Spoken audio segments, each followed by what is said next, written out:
A what-if story is a type of story where you take a pre-existing tale and then add a hypothetical twist to it. The name comes from a Marvel Comics title from the 1960s, appropriately titled What If, which was used as a way to explore hypothetical stories outside of mainstream continuity. Questions like, what if Spider-Man joined the Fantastic Four? Or what if the Avengers never formed? Or what if Black Panther was literally me? The whole concept of what-if stories is very closely entwined with Western comic books from Marvel and DC, so much so that Marvel even has an MCU show titled What If.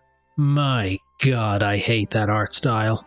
Oh my god! What's wrong with your face? But there's one particular franchise that I personally link very closely to the whole concept of what-if stories, and you've probably guessed what it is just by looking at the title of this video.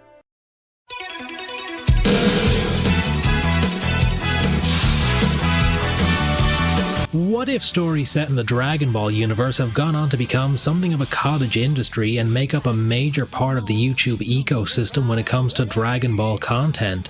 Right up there with crusty AMVs, badly cropped fight scenes, and whatever these things are. There is nothing about this I understand. You really don't have to try all that hard to stumble upon hours and hours of what-if Dragon Ball stories. But why is that?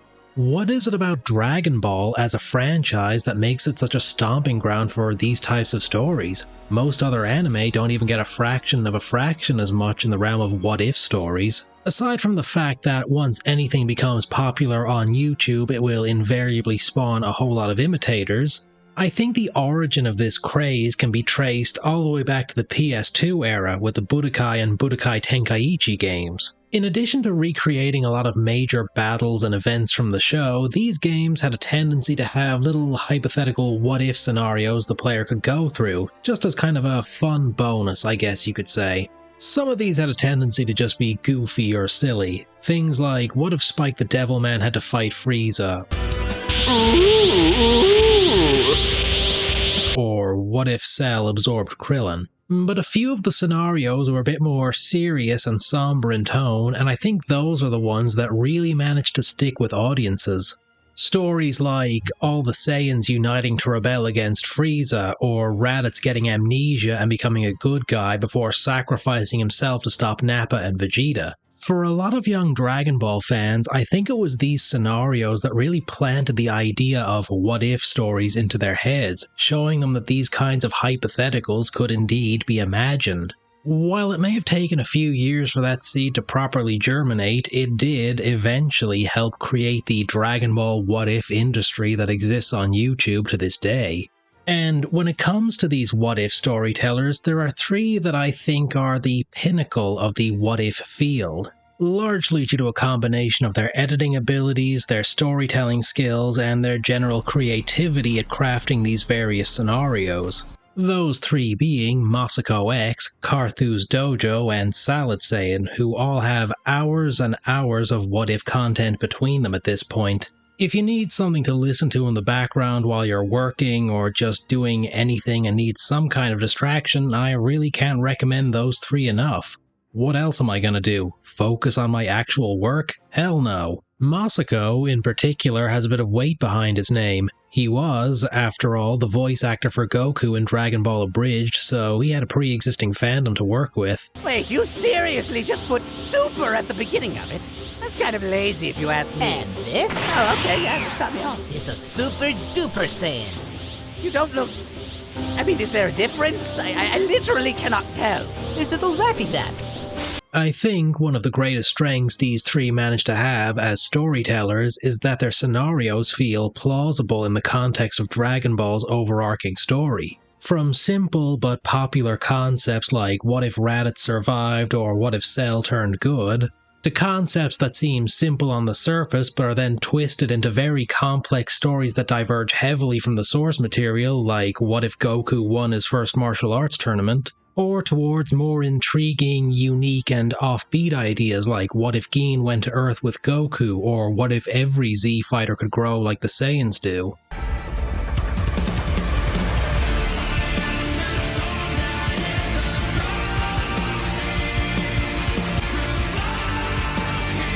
These stories, by and large, all feel plausible to varying degrees. They feel like things that could have happened, or if some kind of spin-off manga came out depicting these types of stories, you'd say, yeah, that makes sense. To me at least, that's the marker of a great hypothetical. Taking the premise of what if and making it feel actually believable when you sit down to examine it. But these guys are essentially the tip of the iceberg when it comes to Dragon Ball what ifs, and once you go deeper into those dark waters, things start to get kind of, bizarre. Now, going forward, I want to preface by saying I don't mean any ill will or disrespect towards any names or channels that may come up past this point. This is all in good fun, and if I end up poking a little bit of fun at anyone, that's all it is, poking fun. One of the subgenres, I guess you could call it, when it comes to what-if stories I've seen repeated over and over again are tales where Goku is born with a different kind of ki or raised by different parents.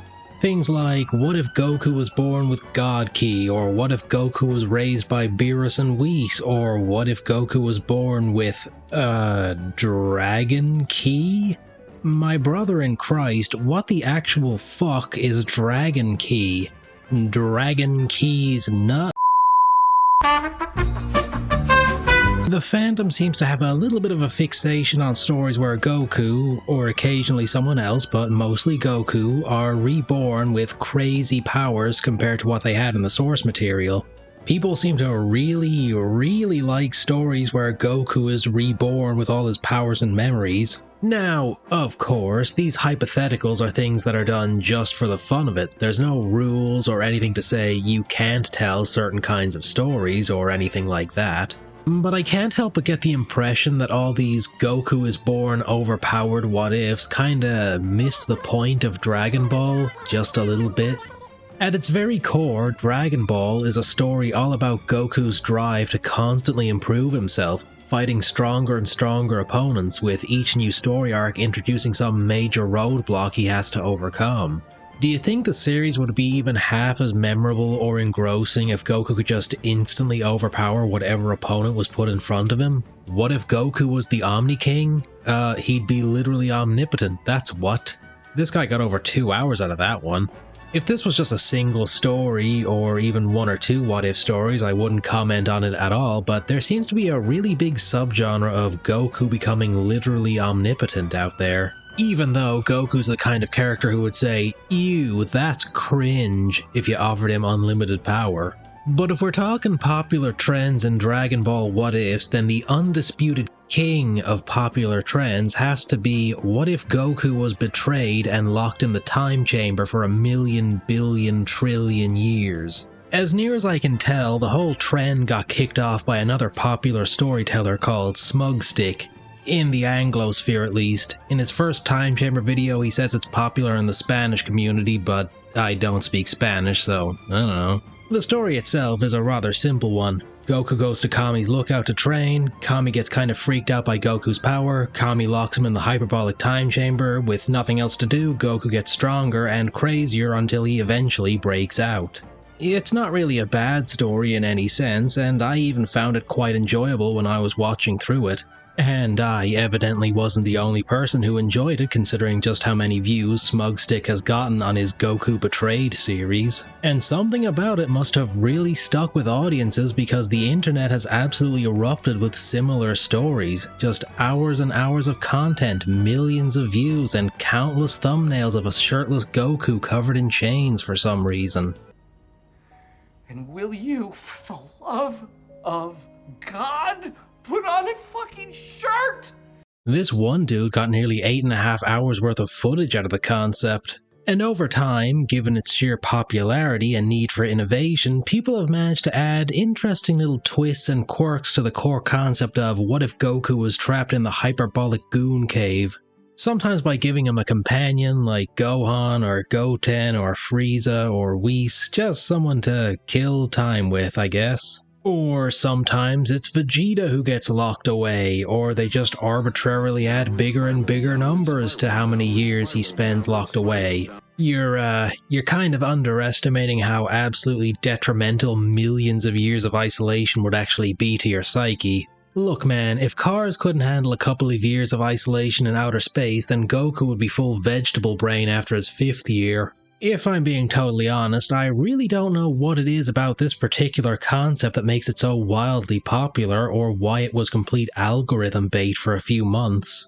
It's one of those story ideas that's kind of interesting the first couple of times you hear it, but I really don't know how it managed to maintain so much interest, enough to inspire so many different takes and hours of exploration of the same core concept. If you happen to be a fan of these Goku betrayed hypotheticals, maybe leave a comment down below to let me know what it is about them you love so much. But if I had to give my own personal guess, I would assume it's a story idea that really appeals to a certain, let's say, subset of the Dragon Ball fandom who really like the idea of Goku being the strongest ever. The Time Chamber is, after all, a cheap and convenient way to justify Goku getting incredibly overpowered at any point in Dragon Ball's canon. And the last thing I guess I want to touch upon, even if it's only very briefly, are the what-ifs where the person behind them was a little bit, horny, I guess. I mean, I ain't judging, but let's be totally honest with ourselves here. Son Goku doesn't like sex or women or any of those awful things you post him with. He likes training and eating food and neglecting his wife, and that's that. For all the strange divergences that the Dragon Ball What If community has had over the years, I'd say overall the sheer breadth of creativity it has is a testament to just how passionate the Dragon Ball fanbase is. And, moreover, it's a testament to the lingering, latent, infinite creative potential that's residing within Akira Toriyama's most beloved, popular franchise. All the many hours that his fanbase have devoted towards dissecting, examining, and reinterpreting Dragon Ball as a universe, inspired by Akira Toriyama's own creativity.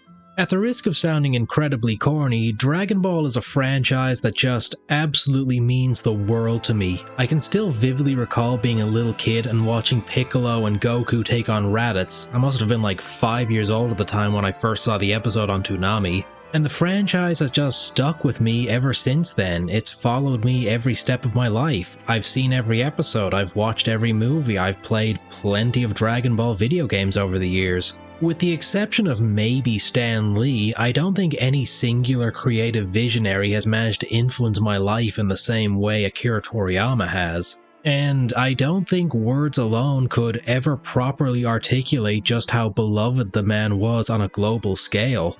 It's never going to be the same without him. With Toriyama gone, there's really no way of knowing how the Dragon Ball franchise is going to be handled going forward, so I guess we can just hope for the best. But whatever comes next, I just hope Toriyama-sensei is going to be happy and resting easily.